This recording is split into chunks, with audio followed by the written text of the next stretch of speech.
Hey guys, and welcome back to Pokemon Ultra Sun. Man, it's been a while since we've been to Po-Town, and it doesn't look any better. You think they could have done some renovation in the meantime? Whoa, you guys sure have messed up the place. Thank you, we've worked very hard on it. What happened to the original residents, do you think? Like, they had to be put somewhere, I suppose. You can't just live in a Poke Center. They had to set up new housing. Why aren't the games addressing such vital pieces of lost information? See, you would think that everybody, the Team Skull, chased everybody out of Po-Town, but you have to remember, Team Skull is really lame when you think about it. I mean, the only real competent members I can think of are Guzma and Plumeria, and that's literally it. Everybody else just kind of legit sucks, so the fact the town got abandoned, I can only assume something else took care of it, and then the Team Skull was like, well, this is our place now. Yeah, there was like, I don't know, a plague, or one of the Tapus came down and said, I'm not really a fan of you walling yourself off from civilization. Actually, what did you think of the walled city when it was like first shown on maps and whatnot, or did you just not follow the original Sun's development all that much? I didn't follow the original one too much, but you mentioned the walled city, I'm like, wait a minute, is he making an Attack on Titan reference? Because that's the only other walled city I know of, and apparently that manga has gotten fucking weird. I hear bits and pieces, I'm like, what the fuck happened to it? I don't know. Well, when you consider that, like, one of the main characters becomes a Titan, like, it can only get weirder from there, so God knows what's going on, like, Season 2 or whatever, but, Spinnerack, he's so small, so vulnerable, so susceptible to fire. Well, most things tend to be susceptible to fire. It's not exactly type advantage. In the real world, most things tend to be weak to fire, alright? The typing is just totally bad across the planet. You know what I mean? You'll notice that Pokemon doesn't really go out of its way to present spiders as being all that creepy. I guess there's a Quackranid, and I cannot fucking pronounce that thing's name, even after all this time. But even that, for all its Metroid-like design elements, is still pretty cute. Spinnerack is just the top of the heap, and then you have, like, Joltik, who, don't get me started on his kawaii levels. Joltik is way too ridiculously fucking cute for a spider, alright? I don't even know how that's possible, and I'm super afraid, like, this is a fear I would legitimately have as a Pokemon trainer. If I caught a Joltik, I'm like, oh my god, I don't want to accidentally step on him to stay on my shoulder or in my pocket, just be safe, little dude, because you don't want to squish it, he's so tiny, he's a tiny man. What do you feel, or think even, about Galvantula? Galvantula is pretty good. I mean, like, obviously it's not... I prefer Joltik way more, just in terms of tiny cuteness, but Galvantula, I mean, if I had to go with an electric bug... I'm sorry, he was good. Like, I don't hate Galvantula. But then Vigavolt came out, alright? Vigavolt is easily top tier now in terms of electric bugs, but Galvantula isn't a bad runner-up. I mean, when you have, like, a thing with a unique typing, and then something else comes along, it's like, but it's got a new hat! I have to pay attention to that. Like, poor Primarina. Like, at least Decidueye gets to enjoy its grass and ghost typing. But there's, like, one of the Tapus that's water and fairy as well. Or is that fairy and water? I need to look this up. Yeah, I think I remember we had a previous discussion about what needed to be ordered. And then, of course, there's a Marill and a Azumarill, which, after the fairy came out, they were reclassified as fairy types as well, along with water for that. So Primarina doesn't exactly have a monopoly on it, you know what I mean? No, Tapu Fini is indeed water and fairy. Poor Primarina. Poor, non-unique, tossed into the garbage Primarina. And it's just getting suddenly increasingly dark. Poor, tossed into the garbage, forgotten in the rain, left alone, abandoned in the other country, Primarina. Enjoy it. Enjoy your Porygon-themed heating session, I guess. Why is it day there when it's clearly overcast in the friggin' actual game? You know what? It's different dimensions. I'll live. I mean, we've dealt with how many different dimensions now? There's a little too many different dimensions in Pokemon. I just realized that. One dimension is hard enough to live in, but then you've got multiple ones. You know, like, and then you gotta sort all of them, you gotta keep track of them all. It's just a fucking ridiculous pain in the ass.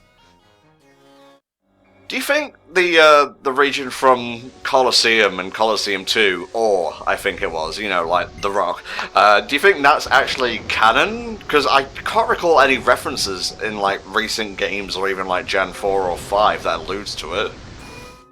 Well, Colosseum or whatever, those were like outlier kind of games, weren't they? I mean, like, and then if you ask that question, you have to ask where the fuck the Pokemon Trozy canon fits into the main series, you know what I mean? And that's just a question I don't really think we need to explore.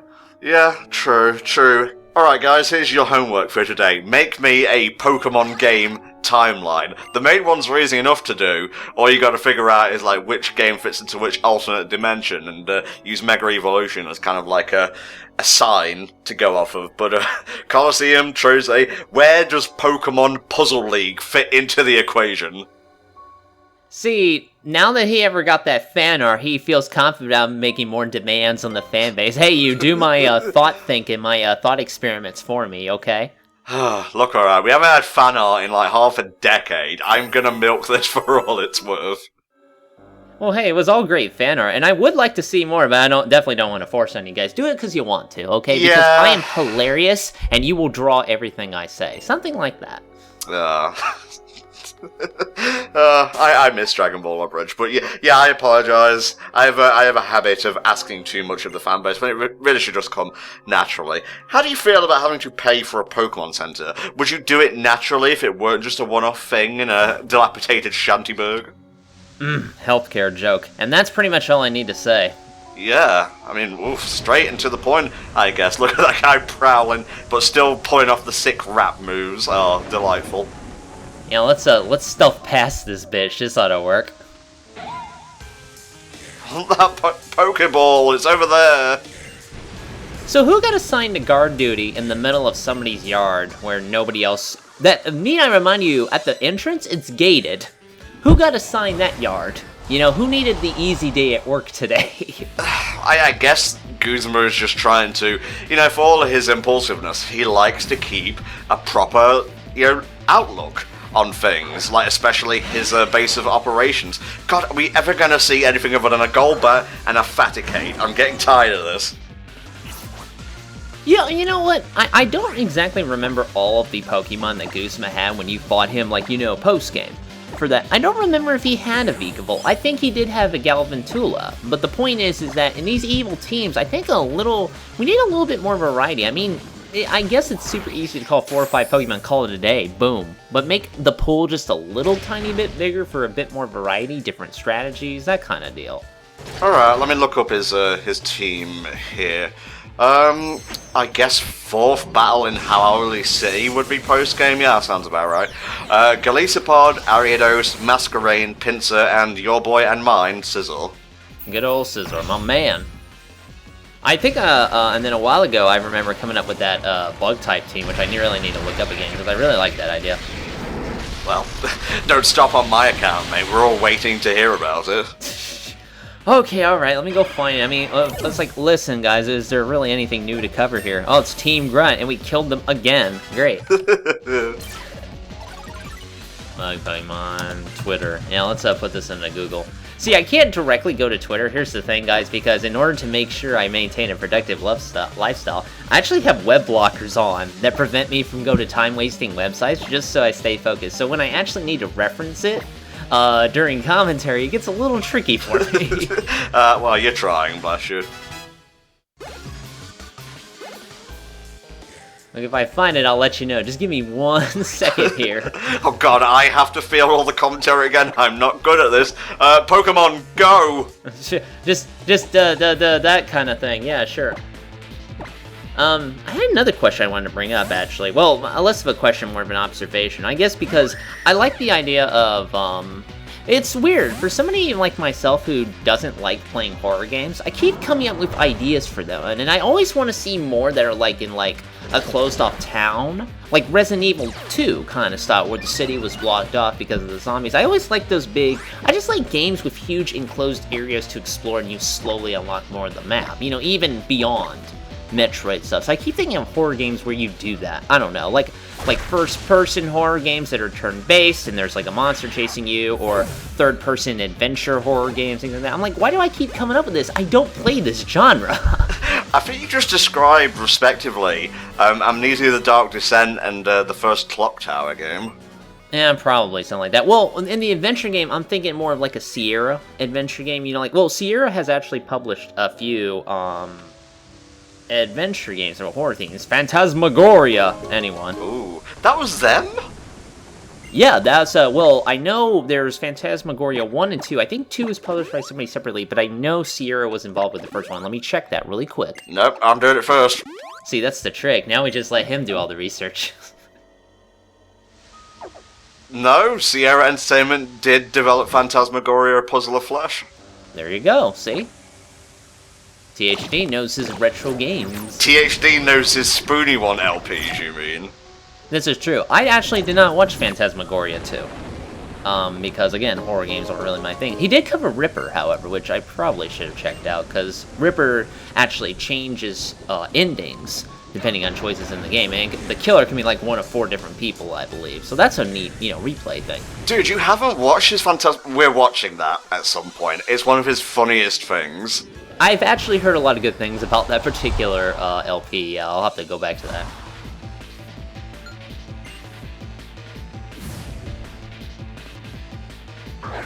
Oh, it's another Drowsy! Color me surprised. Color me shiny surprised, even. Better make sure it's not a female, otherwise there will be egg on your face. Yeah, that's true. Have you found that fucking list yet? Hold on, I gotta actually grab the password, give me a second, then I gotta log into Opera. Yeah, see, this is how prepared I am, guys. I gotta log into Opera to do this. Jesus, R.I.P. I wouldn't wish Opera on anyone, really. It's really only a backup so I can watch YouTube and get around my blockers before I have to go to work. What is the point of having the blocker in the first place, then? I mean to fix it, I really do. Okay, there we go. Let's log in here. Oh, wait, no, I'm already logged in. Never mind. Oh, shit, it's actually really long. Actually, you know what? No, I gotta log in to do the search option. Okay. Oh, man. This is one hell of an interesting part, let me tell you what. Well, it's part 1 of a session. It's fine. We'll live. It'll be okay. It won't be okay, actually.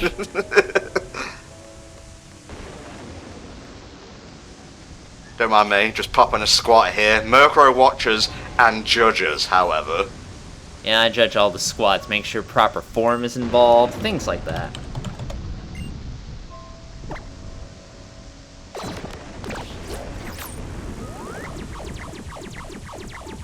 Okay, here we go. Here is the bug-type team I came up with. It's Scizor, Vikavolt, Shedinja, Rabombi, Galiciopod, and Heracross. Because I think that'd be pretty good. Nice. Yeah, I can dig that. Now, what would you have for an all-steel type team? Okay, that I don't have a prepared tweet for, okay? I'll have to spend some time on that one. You see, I tried to catch him out there, but it didn't work. Bless. Hey, that reminds me, I probably should be wearing a raincoat outside, but Nope, it's fine. I won't be caught dead wearing a raincoat, even if they did sell such a thing. Yeah, that's a tree. They can't actually talk back to you, sir. Yeah, he's just looking right at the tree. No wonder the other guy can't see you. Probably shouting at a low and Meowth is just up there with a drag. He's like, fuck you, I'll do what I want, I don't care. Okay, not really. That didn't even allude to something like, oh, Pokemon types can be used to get advantage over your opponent. It was nothing. Blank. A blank slate. We have a lot of stickers, Helldragon. Are you proud of me yet? No, because stickers are lame, and I never really got the point of collecting them, but I guess everybody needs a hobby. For me, it's just feeling ashamed about myself, which is unfortunately a 24-hour job. Same. See, we're both really good at it. We can give you guys some pointers sometimes. God, what a sad fucking start to a recording session this is. Alright, this should be the last battle of this part. Don't worry, the Po Town Assault is indeed a 2-parter, and you'll be getting both of them today. Stay on your seats, it's about to get wild.